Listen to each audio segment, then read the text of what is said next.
जो एक्सेप्टेंस के हम रूल्स पढ़ रहे हैं, ठीक है, अगला एक्सेप्टेंस का रूल है must be expressed in usual and reasonable manner unless proposal prescribes the manner in which it is to be made. तो बेसिकली ये है कि एक्सेप्टेंस को आप एक्सप्रेस किसी भी फॉर्म में, मैनर किसी भी तरीके से कर सकते हो। हाँ, अगर प्रपोजल ऑफर में ही मतलब लिखा है कि इस तरीके से आपने एक्सेप्टेंस अपना बताना है तो वो अलग बात है, फिर तो वैसे ही करना चाहिए, ठीक है। तो देखो क्या है, acceptance must be expressed in some usual and reasonable manner unless proposal prescribes the manner in which it is to be accepted. Same line दोबारा क्यों बोली मुझे समझ नहीं आई। ओके, देखो क्या लिखा है। अब ये प्रपोजल वाले क्या बात है, देखो कई बार ना लिखा होता है कि आपको मेल ही भेजनी है या आपको लेटर ही भेजना है। तो जैसे यहाँ है, may require acceptance to be in oral और writing communicated in by post और टेलीग्राफ, ईमेल और फैक्स। मतलब मीडियम अगर पहले ही ऑफरर ने बोल रखा है कि ऐसे मुझे आपने अपनी एक्सेप्टेंस है तो बतानी है, तो फिर आप उसी तरीके से दोगे, ठीक है। आगे एक और चीज़ लिखी है, if if the proposal prescribes the manner in which it is to be accepted and acceptance is not made in such a manner. मतलब मैंने ऑफर के टाइम बोला कि भाई एक्सेप्ट करेगा तो मेल भेज दियो, लेकिन उसने मेल नहीं भेजी, उसने खत भेज दिया, लेटर भेज दिया। तो प्रपोजर में with in reasonable time after acceptance is communicated insist that his proposal shall be accepted in prescribed manner and not otherwise, but if he fails to do so he accepts the acceptance। क्या बोलना चाह रहे हैं कि देखो मैंने offer किया, मैंने उसे बोला ईमेल के थ्रू मेरे को बताइए अगर एक्सेप्ट करे तो। उसने ईमेल के थ्रू नहीं, उसने खत भेज दिया, लेटर के थ्रू बता दिया। तो जिसने ऑफ़र किया था वो उसको एक with in a reasonable period of time insist करेगा कि भाई मैं सिर्फ ईमेल के थ्रू ही एक्सेप्ट करता हूँ, ईमेल भेज। अगर कर दिया तो ठीक है, वो ईमेल भेज देगा तो एक्सेप्ट कर लेना। अगर आपने उसे नहीं बताया with in a reasonable period of time कि मैं ये एक्सेप्ट नहीं करता इस खत की फॉर्म में, तो फिर आपको एक्सेप्ट करना पड़ेगा, क्योंकि फिर वो बंदा तो मान लेगा ना कि आपने एक्सेप्ट कर लिया। अगर उसको आपने बताया ही नहीं बाद में एक बार कि मैं नहीं खत एक्सेप्ट कर रहा हूँ, इसका मतलब वो डीम्ड एक्सेप्टेंस मान लिया जाता है। यहाँ पे बहुत ध्यान से सुनो, यूजुअली क्या है कि डीम्ड एक्सेप्टेंस नहीं मानी जाती कि आप बोलो कि 2 दिन में ईमेल आपने रिप्लाई नहीं किया तो हम सोचेंगे आपने ऑफर एक्सेप्ट कर लिया। वो डीम्ड एक्सेप्टेंस नहीं मानी जाती, लेकिन इस केस में डीम्ड एक्सेप्टेंस मानी जाती है। कौन सा केस है? प्रपोजल जो उसने किया है, उसने प्रिस्क्राइब किया है कि मैं इसी तरीके से इसी मैनर में एक्सेप्ट करूँगा प्रपोजल, लेकिन एक्सेप्टेंस उस मैनर में वो नहीं करता अपनी। तो जो प्रपोजर है वो एक रीजनेबल पीरियड ऑफ टाइम जब उसको मिलती है ना, उसकी एक्सेप्टेंस खत मिलने के बाद एक रीजनेबल पीरियड ऑफ टाइम में उसको वो इंसिस्ट करता है कि भाई मेरे को ईमेल में ही भेज अपना एक्सेप्टेंस। लेकिन अगर वो नहीं करता है तो फिर मतलब नहीं करता इन द सेंस, अगर वो उसको नहीं कम्युनिकेट करता कि भाई मैं नहीं लेता हूँ खत की फॉर्म में एक्सेप्टेंस, अगर वो नहीं वैसा कर रहा है तो फिर वो डीम्ड टू बी एक्सेप्टेड मान लिया जाएगा। इसको बोलते हैं डेविएटेड एक्सेप्टेंस को एक्सेप्ट करना। उसका डेविएटेड एक्सेप्टेंस आया आपके पास, डेविएटेड एक्सेप्टेंस समझ रहे हो ना, कि एक्सेप्टेंस तो आया लेकिन अलग तरीके से आया, जैसा तरीके से मेरे को चाहिए था वैसा नहीं आया। तो डेविएटेड एक्सेप्टेंस को जो प्रपोजर है वो एक्सेप्ट कर लेगा, ये डीम टू भी हो जाएगा, मान लिया जाएगा कि उसने एक्सेप्ट कर लिया है, क्योंकि आपने बताया ही नहीं उसको कि मेरे को इस खत में नहीं चाहिए, मेरे को ईमेल में चाहिए। ये चीज़ है, ठीक है। ये केस बहुत ध्यान से समझने वाले हैं, क्योंकि इन्हीं के बेस पे आपका पूरा पेपर बनेगा। सारे केस स्टडीज इन्हीं के बेस पे आएगा कि कोई केस में वो दे देगा कि जिसमें ऐसा होगा, डेविएटेड एक्सेप्टेंस होगी, तो आपको बताना पड़ेगा। फिर वहाँ पे आप सोचोगे हाँ, क्योंकि ये नॉर्मल क्वेश्चन यूजुअली नहीं आता है, वो नॉर्मल क्या ही बोल देगा इसको।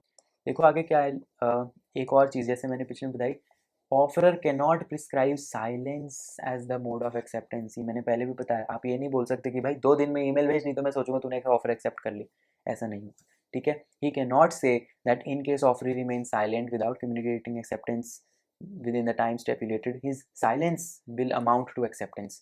ये नहीं होता, ठीक है। फेल्टहाउस वर्सेस बाइंडले ये केस हुआ था, आगे पढ़ेंगे इसको हम, फिर मैं बताऊंगा। एक्सेप्टेंस मस्ट बी कम्युनिकेटेड, ये तो मैंने पहले भी बता रखा है कि भैया एक्सेप्टेंस अगर आप कर रहे हो बिना उसको बताए कैसे होगा। जैसे ऑफर का होता है कि एक जो ऑफर है वो कम्युनिकेट हो जाना चाहिए, वैसे ही एक्सेप्टेंस भी कम्युनिकेट, जब तक उसे बताओगे नहीं उसे सपने थोड़ी आ रहे हैं कि आपने एक्सेप्ट कर लिया। यहाँ पे देखो, acceptance and communication of acceptance of offer are बहुत necessary for concluded contract. It is clear from the language of section 2B which has used the phrase signifies his assent thereto। जैसे definition में था ना, signify is accent. Signify करने का क्या मतलब है, उस तक पहुंचाओगे वो बात। Signification of accent is obviously not a mental resolve but an external manifestation.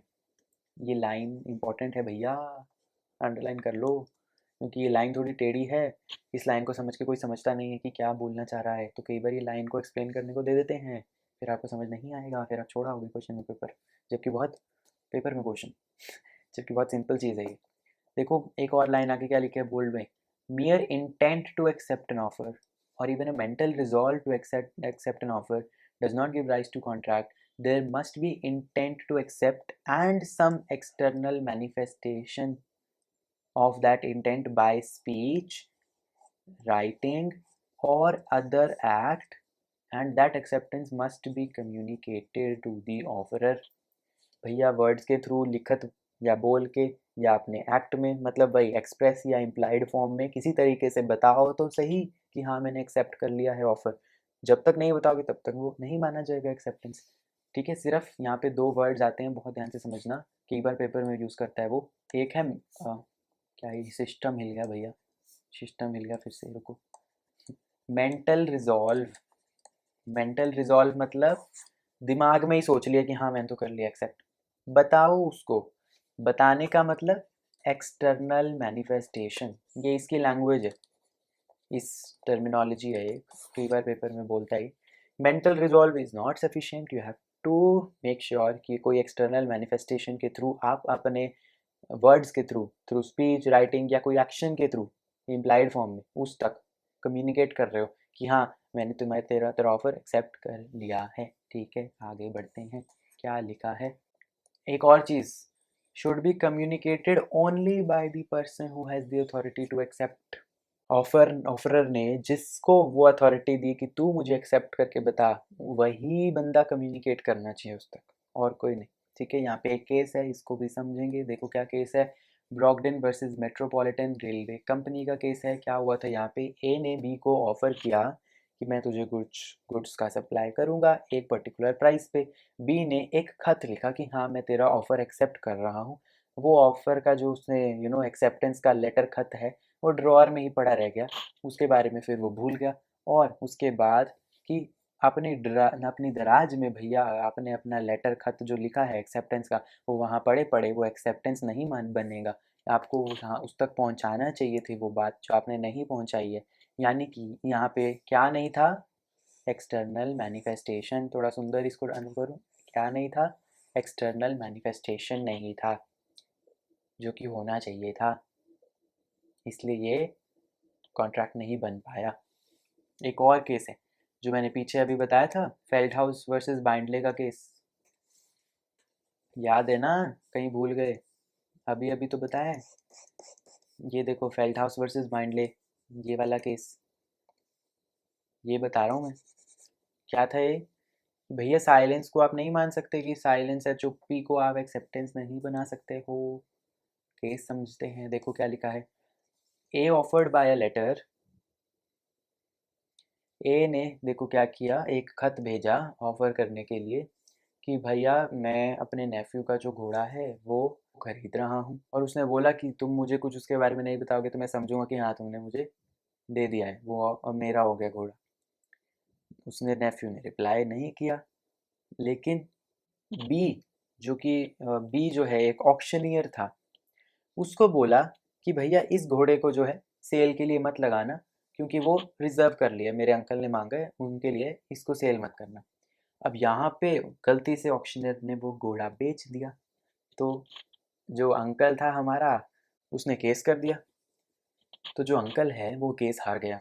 क्यों भैया, क्योंकि कोर्ट ने बोला कि नेफ्यू ने तुम्हें कम्युनिकेट कब किया कि मैं ऑफर तुम्हारा एक्सेप्ट कर रहा हूँ, जब तक तुम्हारा ऑफर उसने एक्सेप्ट करा, ये बात तुम्हारे तक नहीं पहुंचाई, कम्युनिकेट अगर नहीं हुई, तब तक वो ऑफर कॉन्ट्रैक्ट बना ही नहीं था। कॉन्ट्रैक्ट बना ही नहीं था तो किस बात का सू कर रहे हो भैया, किस बात का केस कर रहे हो, नॉट अलाउड। तो अगेन यही है कि नेफ्यू ने क्या किया था, मेंटल रिजॉल्व था उसका, एक्सटर्नल मैनिफेस्टेशन नहीं था, इसलिए जो है वो आप उसको एक्सेप्टेंस नहीं मान सकते। ठीक है, एक और केस में बताऊंगा, पावेल वर्सेस ली, बहुत इंपॉर्टेंट केस है ये, पॉवेल वर्सेस ली का केस। इसमें क्या हुआ था, पॉवेल ने किसी स्कूल में हेडमास्टर बनने के लिए जो पोस्ट होती है उसके लिए जो है एप्लीकेशन भरी, और जो स्कूल के वो जो मैनेजर्स होते हैं जो डिसाइड करते हैं, उन्होंने यू नो बोला कि ठीक है इसको अपॉइंट किया जा रहा है।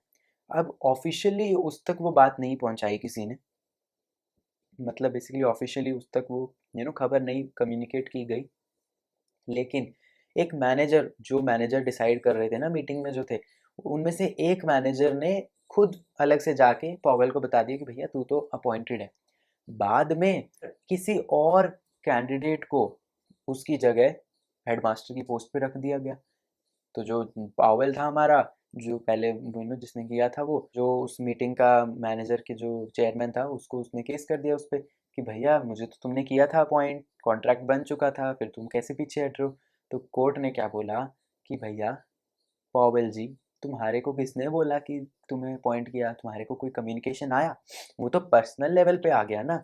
ऑफिशियल कम्युनिकेशन जिस, अगेन वही चीज़ है, जिस ऑफरर ने जिसको एक्सेप्टेंस के लिए वो ऑफर दिया है, वो जब तक उसे नहीं बता देता, उसने तो बेसिकली चेयरमैन को एप्लीकेशन लिखी थी ना अपनी, तो जब तक वही चेयरमैन उसको एक्सेप्ट करके चेयरमैन ही खुद उसको नहीं बताता, तब तक वो बात नहीं है कि वो कॉन्ट्रैक्ट बन जाएगी, क्योंकि जिसको ऑफर किया गया है वही उसे एक्सेप्ट करता है। ये भी पॉइंट था एक। तो यहाँ पे यही चीज़ हुआ कि अगेन कम्युनिकेशन उस तक उस चीज़ का नहीं पहुँचा था। तो यही हुआ वहाँ पे, देखो, in the absence of authorised communication there would not be a contract, there must be a notice of acceptance from contracting party. In the same way, information by unauthorized person is as insufficient as overhearing from behind the door. ये तो वही बात होगी, तूने बस दरवाजे के पीछे से सुन लिया कि हाँ मुझे एक्सेप्ट किया, ये कोई एक्सेप्टेंस थोड़ी है। ऑफिशियल एक्सेप्टेंस आनी चाहिए थी उसी के थ्रू जिसको तुमने एप्लीकेशन लिखी है। तुमने एप्लीकेशन उसको थोड़ी लिखी है जिसने तुम्हें आके बताया, तुमने तो चेयरमैन को ही लिखी होगी ना उसके एप्लीकेशन की, मुझे तुम्हारे स्कूल में हेडमास्टर बनना है। तो यहाँ पे देखो, आगे एक और चीज़ लिखा है, ये लाइन क्या है ध्यान से समझना, performance of conditions of proposal और acceptance of any consideration for a reciprocal promise which may be offered with the proposal is an acceptance of the proposal. ये क्या है भैया? आप स्मोक बॉल का केस है यहाँ पे, याद करो मैंने पहले पढ़ा रखा है ये स्मोक बॉल का केस। देखो क्या बोल रहा है, एक्सेप्टेंस बाय परफॉर्मिंग कंडीशन और रिसीविंग कंसिडरेशन। यहाँ पे ये बताया जा रहा है कि यूजुअली मैंने आपको क्या बोले, ऑफर कम्युनिकेट होना चाहिए।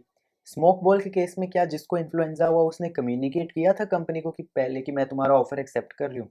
नहीं, वो एक जनरल ऑफर था, वो सबके लिए था। उसकी एक्सेप्टेंस के लिए कुछ उस कंपनी को बताना नहीं था कि तुमने मुझे जो ऑफर किया था मैं एक्सेप्ट कर रही हूँ और अब मैं वो स्मोक बॉल ले रही हूँ। नहीं, उस केस में उस बंदी का वो बॉल को खाना ही एक्सेप्टेंस थी।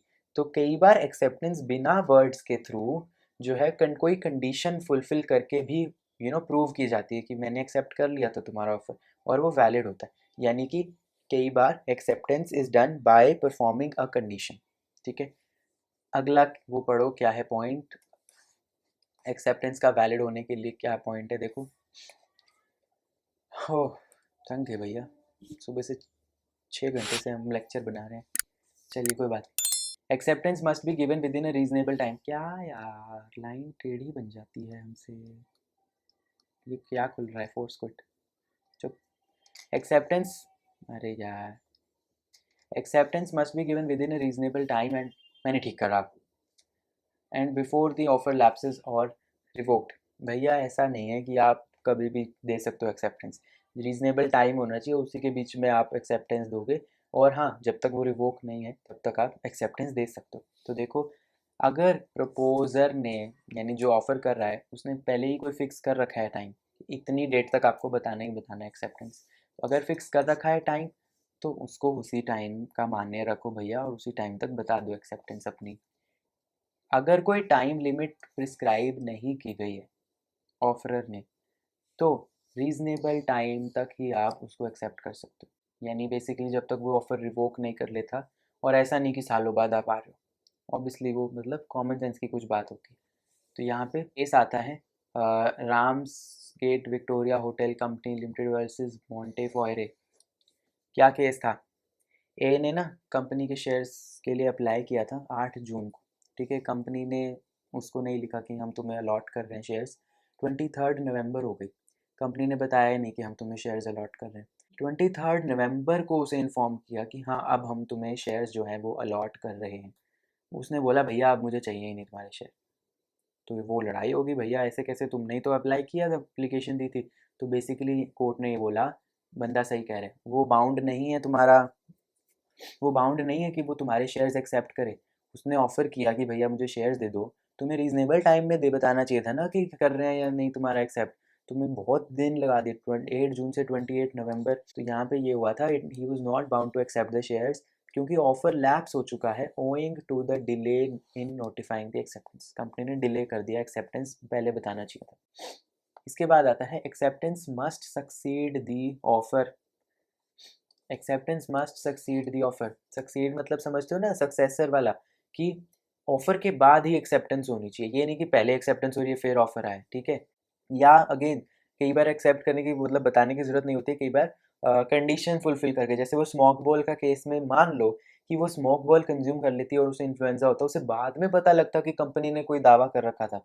तो ये नहीं है कि आप बोलो कि मैंने तो खा ली, मतलब मैंने एक्सेप्ट तो कर लिया था तुम्हारा ऑफर, ऑफर बाद में पता चला, वो अलग बात है। लेकिन नहीं, ऑफर पहले आपको पता लगे फिर आप उसे एक्सेप्ट करोगे, ठीक है। एक चीज़ यहाँ लाइन लिखी, acceptance should be induced by the offer. Acceptance offer से ही तुम्हारे आनी चाहिए कि पहले ऑफर होगा फिर एक्सेप्टेंस आएगी। यानी acceptance should follow the offer and not precede it. यानी ऑफर फिर acceptance, acceptance should follow the offer not precede it. Precede it वाला केस ही हो जाएगा, पहले एक्सेप्टेंस फिर ऑफर, ये हो गया, ये नहीं होता, ठीक है। तो यहाँ पे हमने एक्सेप्टेंस का पूरा टॉपिक कर लिया। इसके बाद कम्युनिकेशन एंड रेवोकेशन करेंगे नेक्स्ट में। आई थिंक काफ़ी लंबा हो गया होगा ये लेक्चर, बट एनी हाउ समझ आना चाहिए। चलिए मिलते हैं, बाय बाय। तुम क्या